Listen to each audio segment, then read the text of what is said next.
Every so often, you come across a game that sticks with you, one that's special to you for whatever reason. The Nintendo Wii gave me a lot of great memories, some of my all time favorite games, but there's one in particular that I want to talk about today. One game that I hold near and dear to my little old gaming heart. And that game is Tatsunoko Vs Capcom Ultimate All-Stars, developed by Aiding and published by Capcom. Tatsunoko Vs Capcom wasn't only one of the best fighting games on the Wii, but one of the best games on the console in general, regardless of genre. Now, for people that had this game and played it, you already know how fire this game was. And while I'm glad Nintendo was able to house such a dope fighting game as a console exclusive, I almost wish this came out on other platforms because there are so many other people who I wish had a chance to experience this game, and now they probably won't ever really get to play it because physical copies of this are really hard to come by.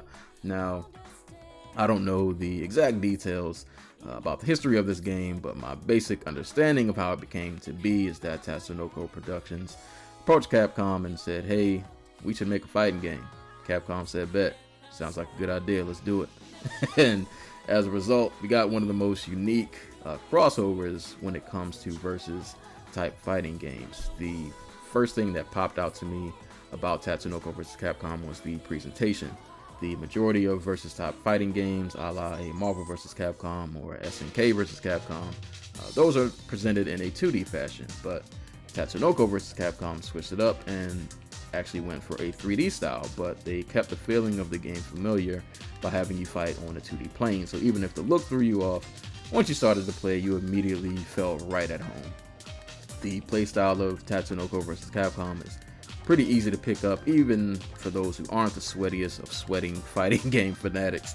But even if you are a sweaty player, it's not so simple that you won't enjoy it. I feel like the playstyle fits for all types, and you can be as sweaty or as casual as you want to. The control layout is simple. You get 3 attacks, a light, medium, and a heavy, and a button to tag in your partner, because I forgot to mention this is a tag team fighting game, so you can pick whatever duo you want, find out who's the best, who's compatible to throw these hands together. The inputs for the special attacks are pretty easy. If you're a fighting game fan, if you've played Street Fighter or King of Fighters, it's not anything you haven't seen before. You know, quarter circle forward, quarter circle back, couple of in-between things, but you kind of know the drill. You'll be pretty familiar with it.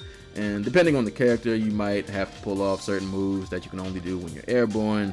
Some of the special moves are defensive rather than offensive, which could make things a little more complicated, but it's not, like I said, it's not anything too crazy. And it makes it more satisfying when you actually finally pull the move off. And speaking of moves, the special moves in this game are pretty dope. They're well animated. You got your familiar ones, you know, your Shinku Hadoukens from Ryu.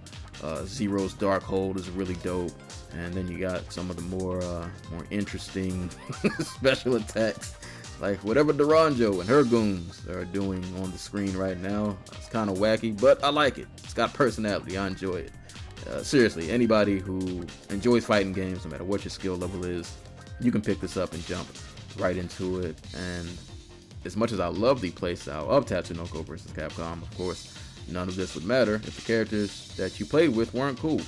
And this is the part, this is why I love this game so much, because the crossover of Tatsunoko vs. Capcom, in my opinion, produced one of the most unique rosters I've ever seen in a versus type fighting game, because they pulled from so many different franchises, many of which I'm sure the American audience, including myself, had no idea about and had probably never seen before.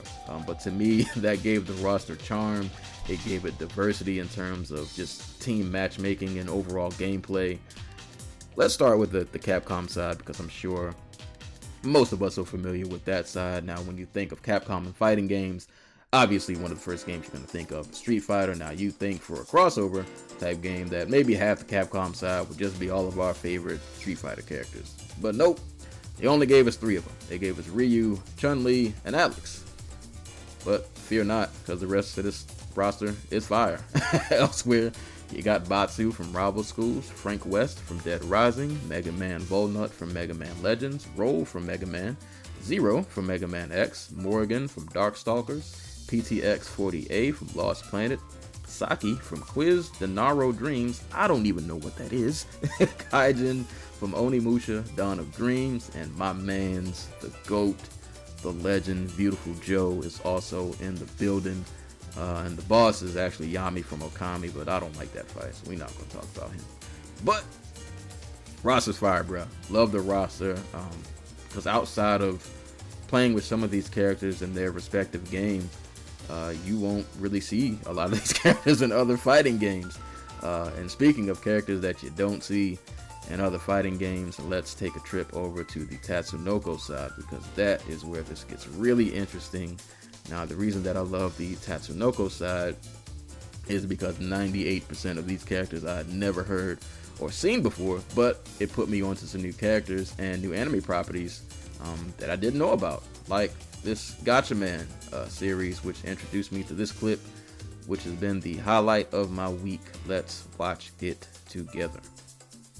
20年も経ってこいつが錆びないのはどう説明する？どうなんだ？私は何のことだかわからんとは言わせんぞ。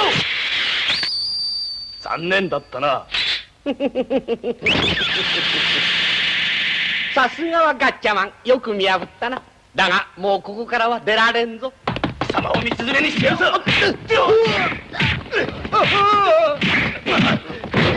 殺してやる。立て。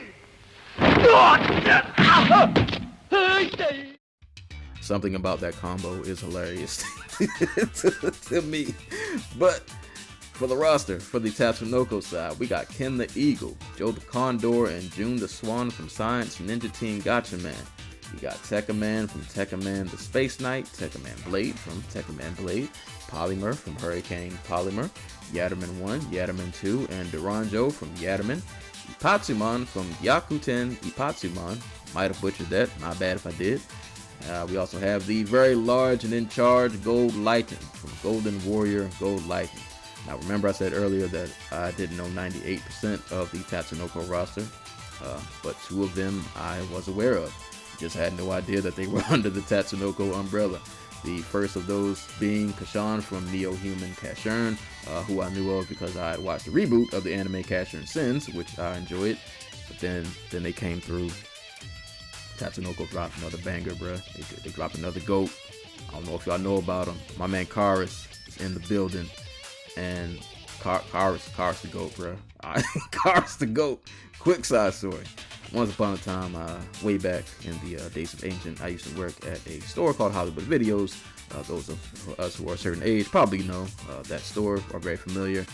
During our liquidation sale, I bought two anime films that I had never heard or seen before, being Karis the Prophecy and Karis the Revelation. These turned out to be two of the most gorgeous anime-looking films I'd ever seen, and the fight scenes were super fire. So when I saw Karis in this game, I lost it, because I did not think I would see him in a fighting game, and there are no other fighting games, not any that I know of, where you are ever going to see any of these characters on this Tatsunoko side of the roster. And to me, that is what makes this game so special, because this is the only game that I can play if I want to use these characters. I'm not going to get any of these people anywhere else, at least in any fighting game that I know of. And when you combine the rosters, you get a dope mix of playstyles. We got people who can shoot projectiles, we got swordsmen, we got mechs, people who are more defensive, some people who are more offensive, some people who excel in aerial combat, and then we got people like Yatterman who just do wacky Yatterman things. I don't know, but I like it. It looks cool.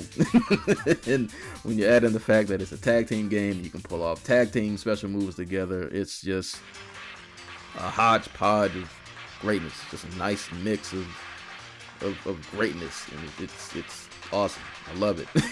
Speaking of things I love about this game, allowed me to put on my old man gamer hat.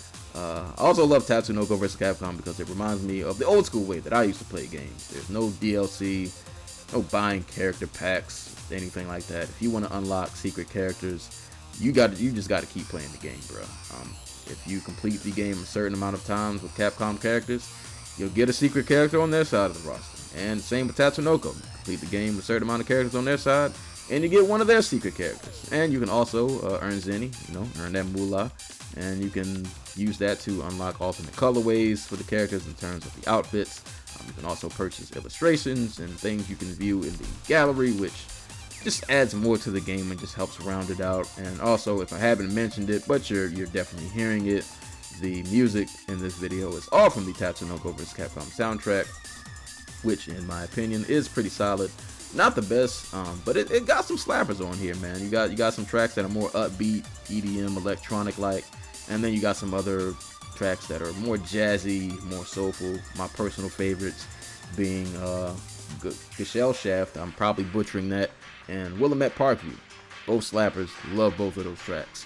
But yeah, man, just everything in this game just combines to just make a nice, just a super dope, really just fun fighting game experience. And it really sucks that due to licensing issues, we're probably never going to see this get rebooted or remade or ported, anything like that.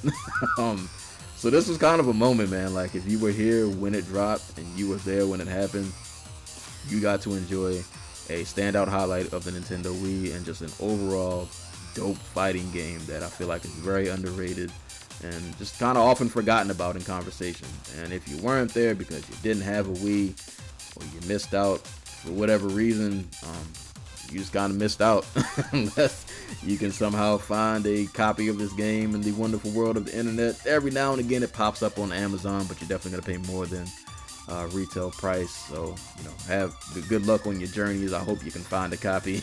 But I'm thankful that I still own a physical copy of this game, and to this day it is still a go-to comfort game to play if I just want to pick up and I just want to have some fun, man. This game, like I said, I hold it near and dear to my heart. It is always a good time.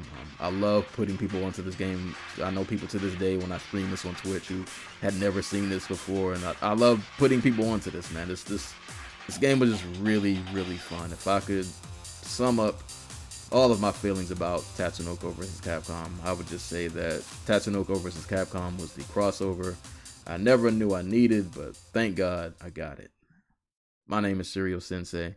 Thank you all for watching this video. Make sure you like, subscribe, do all of the cool things that help out the algorithm. And I will catch y'all on the next video.